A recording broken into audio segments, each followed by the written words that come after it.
Okay, so basically what I'm going to show right now is just a basic, quick hack job, kind of a down and dirty, high-key lighting format that you can use. I'm doing it with 2 lights, and Chelsea, can you kind of come around the corner so people can see? I'm doing a full-length portrait on Chelsea, who is a little bit shorter than average. No offense. She's shorter than me, so she's shorter than average. But it pretty much works the same way as if you're dealing with someone that would be like 5'5" and lower. It'd be fine. Basically what we're going to do is I pulled all of my lights off of, this is my cyc wall, and I pulled them off of the floor and onto the cyc wall to kind of simulate a small space. And we pulled them about 8 feet out from the end wall right there to give an idea of what it would be like if you were shooting in a room where you only had about 8 feet to work with. So basically we're going to take Chelsea and we're going to put her on these panels. Highly recommend getting some of these reflective panels. You can go down to Home Depot and grab them. They're not that expensive, but they help to bounce light up into your subject and create more of an even lighting from the back all the way through to the front. So Chelsea, come on up here. This is Chelsea's, did you spit your gum out? Can you swallow it? Okay, Chelsea's going to swallow her gum, but we're not going to talk about it. Alright, so I'm going to go ahead and post Chelsea right about here. This is my giant softbox. This one right here is probably about 5.5 feet tall. It's the one, I pulled this one out because it's one from Alien Bees. It's probably the least expensive kind of softbox that you can just grab on a whim. And it works really, really well.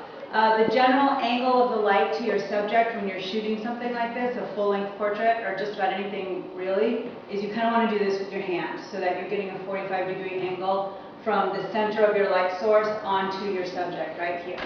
So that's lighting your front subject. Also, I'm cheating and using these bank of windows that we had installed into our studio. These windows are about 6 feet tall, and I use this light as a fill light. So between this light, this fill light, and this light right here for Chelsea, what I'm lighting her at is approximately half a stop lower than what I'll be lighting the white backdrop at. Basically, you want to blow that white right out of the water. You want it as bright as you can get. So we come over here, and this is just a cheap, easy setup that I've got here. You can get the giant wood doors where you put the brackets on them, the hinges, and block out your light like this to ensure that nothing will hit your subject. But if you don't have a lot of room, a lot of money, or a lot of time, this is a great cheater, quick way to do it. Basically what we've got here is, this is called the reflector, right there, and then this is a barn door.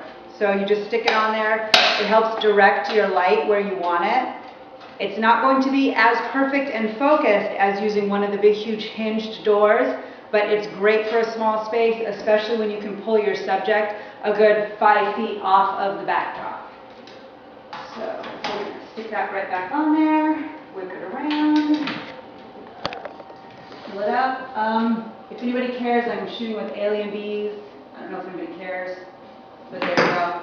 Basically what I'm doing is I'm opening up my barn doors as wide as possible on these 3 sides, and then the side right here that would prevent light from pulling over onto Chelsea, I'm closing it up.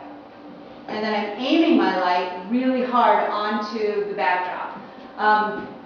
What I'm going to use here is the whole white from the backdrop and then the white from this wall right here to bounce that light off. So ideally my light's going to be like pinging back and forth. There's not going to be a lot of spillover because I've got Chelsea pulled so far up away from this light. So now I'm going to take some pictures and then I'll probably email you the finished result to give you an idea of what it looks like. So that's the basics. Thanks.